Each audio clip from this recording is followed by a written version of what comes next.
என்கிட்ட couple counselling வர்றவங்க பெரும்பாலானவங்க சொல்கிற விஷயம், இந்த மேரேஜில் நான் எதுக்கு இருக்கேன் அப்படின்னா, சொசைட்டிக்காக, இல்லை வெளியில் எங்களுக்குன்னு ஒரு இமேஜ் இருக்குது, அந்த இமேஜை மெயின்டைன் பண்ணுறதுக்காக, இல்லைன்னா குழந்தைங்களுக்காக, அப்படி இல்லைன்னா எங்களோட பெற்றோர்களுக்காக. ஏன்னா இந்த கல்யாணத்துலேருந்து நாங்கள் டிவோர்ஸ் பண்ணி பிரிஞ்சிட்டோம் அப்படின்னா அவங்க அதை தாங்க மாட்டாங்க அப்படிங்கிறதுக்காக. அப்படி இல்லைன்னா இதை விட்டால் எனக்கு வேற வழி கிடையாது.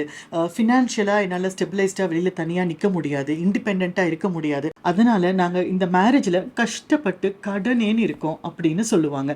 இந்த சுச்சுவேஷனை எப்படி மாற்றணும்னு எனக்கு தெரியல, மாற்ற வேண்டிய அவசியம் இருக்கான்னு எனக்கு புரியல. எங்கள் வீட்டில் எவ்வளோ பெரிய விஷயம் நடந்தாலும், இல்லை சின்ன சின்ன நல்ல விஷயங்கள் நடக்கும்போது கூட என்னால் எதையுமே ஃபீல் பண்ண முடியல. நான் இமோஷ்னலாக ரொம்ப நம் ஆயிட்டேன், மறத்து போயிட்டேன் அப்படின்னு சொல்லுவாங்க. இதை சரி பண்ணக்கூடிய சுச்சுவேஷன் தானா அப்படிங்கிறத பார்க்கலாமா இன்னைக்கு?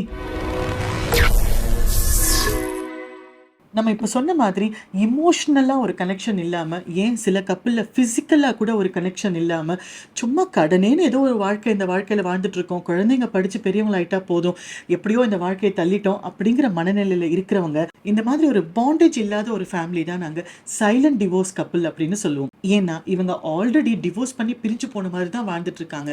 தனித்தனி பெட்ரூமில் ஒரு ஃபிசிக்கல் கனெக்ஷன் இல்லாமல், ஒரு இமோஷனல் கனெக்ஷன் இல்லாமல், என் குழந்தைங்க கூட கூட ஒரு ஒரு அன்பா அந்யோன்யமாக இல்லாமல், பெரும்பாலும் இந்த மாதிரி ஒரு கனெக்ஷன் இல்லாத ஒரு குடும்பத்தில் டே டு டே டைலாக்ஸ் எப்படி இருக்குன்னா, ரொம்ப சாதாரணமாக எந்த ஒரு அன்பும் ஒரு அந்யோன்யமும் இல்லாமல் டே டு டே லைஃப்பில் நடக்கிற அந்த ரொட்டீனான விஷயங்களை சார்ந்த டைலாக்ஸாக தான் இருக்கும். நாங்கள் இதை டிரான்சாக்ஷனல் டைலாக்ஸ்னு சொல்லுவோம். அதாவது பேங்க்கில் போனால் ஒரு டிரான்சாக்ஷன் பண்ணும்போது எப்படி பேசுவோம் அந்த மாதிரி. ஃபார் எக்ஸாம்பிள், காரில் பெட்ரோல் இருக்கா, எலக்ட்ரிசிட்டி பில் கட்டியாச்சா, ஏசி ரிப்பேர் பண்ணுறவங்க வந்துட்டாங்களா, இன்றைக்கி ஃபுட்டு வெளியில் ஆர்டர் பண்ணணுமா இல்லை வீட்டில் இருக்கா, இந்த மாதிரி ஒரு டிரான்சாக்ஷன் மாதிரியான ஒரு பேச்சுவார்த்தை மட்டும்தான் இருக்கும். அன்பா ஆதரவாக ஒரு ஓப்பன் மைண்டோட ஒரு ஓப்பன் ஹார்ட்டோட ஏதாவது ஒரு டிஸ்கஷனோ இல்லை ஒரு டாபிக் ஆஃப் கான்வர்சேஷனோ கண்டிப்பாக இருக்காது. இந்த மாதிரி ஒரு சுச்சுவேஷன் ஏன் இந்த மாதிரி ஒரு இமோஷனல் நம்னஸோ இல்லைனா மறத்து போகிற உணர்வோ இல்லைனா சைலண்ட் டிவோர்ஸோ ஏன் கப்பலுக்குள்ளே வருது அப்படிங்கிறதுக்கு doctor Julie and doctor John godman அப்படிங்கிறவங்க அவங்களோட ரிசர்ச்சில் சொன்ன 4 மேஜரான விஷயங்கள். முதல்ல கிரிட்டிசிசம். தன்னுடைய ஸ்பௌஸை, மனைவியோ கணவனோ கன்சிஸ்டண்டாக கிரிட்டிசைஸ் பண்ணிட்டே இருக்கிறது. ஒரு ஸ்பெசிஃபிக்கான ஒரு ரீசன் சொல்லாமல் மொத்தமாக அவங்கள உன்ன மாதிரி ஒரு முட்டாள் நான் பார்த்ததில்லை, உன்னால் எதுவுமே முடியாது அப்படின்னு ஆன் த ஹோலாக அவங்க கேரக்டரையோ இல்லைன்னா அவங்க பிஹேவியரையோ எப்போ பார்த்தாலும் ஏதாவது காமெண்ட் பண்ணிகிட்டே இருக்கிறது, நெகட்டிவாக தரம் தாழ்த்தி பேசுறது, இது முதல் காரணமாக இருக்கலாம்னு சொல்கிறாங்க. ரெண்டாவது கண்டெம்ட். அதாவது கண்டினியூஸாக அவங்கள இன்சல்ட் பண்ணிகிட்டே இருக்கிறது, ரொம்ப டிஸ்ரெஸ்பெக்ட்ஃபுல்லாக மரியாதை குறைவாக அவங்கள நடத்துறது, அவங்களையோ இல்லை அவங்க வீட்டை சார்ந்தவங்களையோ நடத்துறது, ரொம்ப சர்க்காசம் பேசுறது, கொஞ்சம் கூட ஒரு பொது இடத்துலையா இருந்தாலும் சரி இல்லை தனிமையில் இருக்கும் போதும் சரி மரியாதையே கொடுக்காம பேசுறது, இது அந்த இன்னொரு ஸ்பௌஸோட மனசில் ஒரு பெரிய தாக்கத்தை ஏற்படுத்தும்.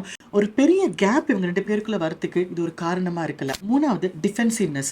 நம்ம எப்படியாவது மனசை கொஞ்சம் தயார்படுத்தி, இல்லை நம்ம இந்த விஷயத்தை பற்றி டிஸ்கஸ் பண்ணணும், நம்ம ஸ்பௌஸ் கிட்ட இந்த சுச்சுவேஷன் நம்ம சரி பண்ணணும் அப்படின்னு ஒரு ஸ்டெப் எடுத்து இனிஷியேட்டிவ் எடுத்து இவங்க போகும்போது கூட அவங்க அந்த கமிட்மெண்ட்டுக்குள்ளே வராமல் அதுக்கு உண்டான பொறுப்பு அவங்க எடுத்துக்காம இர்ரெஸ்பான்சிபிளாக பிஹேவ் பண்ணுறது, இல்லை ஏதாவது ஒரு விஷயம் எனக்கு ரொம்ப கஷ்டமாக இருந்ததுங்க நீங்கள் இந்த மாதிரி சொன்னது அப்படின்னு நம்ம சொல்லும்போது, நான் சாதாரணமாக தான் சொன்னேன், நீ ரொம்ப சென்சிட்டிவாக எல்லா விஷயத்துக்கும் இப்படி ஓவர் ரியாக்ட் பண்ணி ட்ராமா பண்ண நான் என்ன பண்ண முடியும் அப்படின்னு அவங்களுடைய தவறுன்னு தெரிஞ்சாலும் ஏத்துக்காம மறுபடியும் அந்த ஸ்பௌஸ் மேலேயே அவங்க பிளேம் போடுறதும் ஒரு பெரிய காரணமா இருக்கலாம்னு சொல்றாங்க. 4வது ஸ்டோன் வாலிங். நம்ம ஏதாவது ஒரு ப்ராப்ளம் இருக்குன்னு டிஸ்கஸ் பண்ண போறோம் அப்படின்னா அந்த டிஸ்கஷன் பண்றதுக்கு இடத்துலயே அவங்க இருக்க மாட்டாங்க, அந்த சூழ்நிலையவே அவாய்ட் பண்ணிட்டு போயிடுவாங்க. அந்த ஒரு பர்டிகுலர் டாபிக் பத்தியோ இல்லைன்னா அந்த ஒரு பர்டிகுலர் விஷயத்தை பத்தியோ ஒரு நபரை பத்தியோ பேசுறதுக்கு அவங்க நிற்கவே மாட்டாங்க. அந்த பர்டிகுலர் விஷயத்துக்கும் தன்னுடைய ஸ்பௌஸுக்கும் நடுவில் ஒரு பெரிய மதில் சுவரை எழுப்பி அந்த விஷயத்தை பத்தி பேசுறதுக்கு கூட நான் ஓப்பனா இல்லை அப்படிங்கிற மாதிரி ரொம்ப க்ளோஸ்ட் மைண்ட் செட்டோட இருக்கிறது.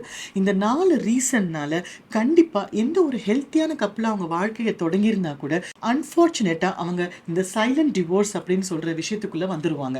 இந்த கிரிட்டிசிசமோ இல்லை கண்டெம்ட்டோ இல்லை டிஃபென்சிவ்னஸோ இல்லை இந்த ஸ்டோன் வாலிங்கோ இருக்கிற இடத்துல கண்டிப்பா அந்த ஸ்பௌஸ் இமோஷனலி நம்மா இருப்பாங்க, மறத்து போயிருப்பாங்க. அவங்க தரம் தாழ்த்தி பேசினா அந்த வலி அவங்கள விட்டு போகவே போகாது. அன்ஃபார்ச்சுனேட்டா இந்த ஒரு சூழ்நிலை சைலண்ட் டிவோர்ஸ் மாதிரியான ஒரு சூழ்நிலையோ இல்லை இமோஷனலாக மறத்து போகிற மாதிரி ஒரு சூழ்நிலையோ இருந்ததுன்னா நம்ம அதை பெட்டர் ஆக்க முடியுமானா கண்டிப்பாக பெட்டர் ஆக்க முடியுங்க. ஆனால் அதுக்கு உண்டான கமிட்மெண்ட் கணவன் மனைவி 2 பேர்கிட்டேருந்து வரணும். முதல்ல நமக்கு அன்ரிசால்வ்டு கான்ஃப்ளிக்ட் அப்படின்னு சொல்லுவோம். சில விஷயங்களை நம்ம ரிசால்வ் பண்ணியிருக்க மாட்டோம். அதில் 2 ஆப்ஷன் இருக்குங்க. ஒன்று, அந்த விஷயத்தை ரிசால்வ் பண்ணுறதுக்காக நம்ம அதுக்கு உண்டான பிளாட்ஃபார்மை மென்டலாக ப்ரிப்பேர் பண்ணிவிட்டு அவங்க கூட பேசணும், நம்ம இந்த விஷயத்தை நம்ம சரி பண்ணணும் அப்படின்னு நினைக்கிறது. 2வது, வாழ்க்கையில் ஒரு சில விஷயங்களுக்கு க்ளோஷர் கிடைக்காதுங்க.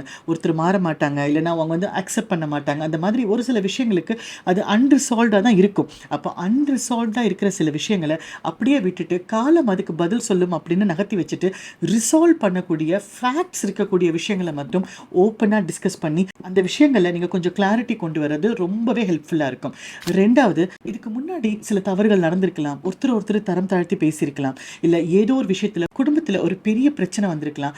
ஆனால் அந்த பாஸ்ட்டை திரும்ப திரும்ப கொண்டு வந்து 2 பேரும் போர் மாதிரி சண்டை போட்டுக்கிறதுல ஒரு பிரயோஜனமும் இல்லை அப்படிங்கிறத புரிஞ்சுக்கணும். Leave the past behind. 3வது, ரீபில்டிங் இமோஷனல் கனெக்ஷன்.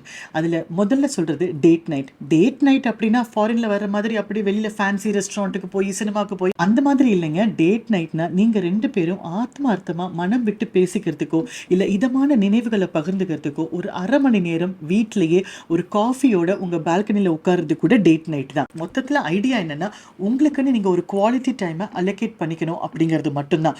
ஸோ வாரம் ஒரு அரை மணி நேரமோ இல்லைனா 1 மணி நேரமோ இல்லைனா ஒரு மூவியோ நம்ம சேர்ந்து பார்ப்போம் அப்படின்னு ஒரு முடிவு எடுத்து அந்த ஒரு பாண்டை நீங்கள் திரும்பி ரீகனெக்ட் பண்ணும்போது அந்த ஃபிசிக்கல் கனெக்ஷனும் மென்டல் கனெக்ஷனும் இமோஷனல் கனெக்ஷனும் திரும்பி வரத்துக்கு நிறைய வாய்ப்புகள் இருக்குது. 2வது, எந்த மாதிரியான விஷயங்கள் உங்களுக்குள்ள கான்ஃப்ளிக்டை ட்ரிகர் பண்ணுதுன்னு கண்டுபிடிங்க.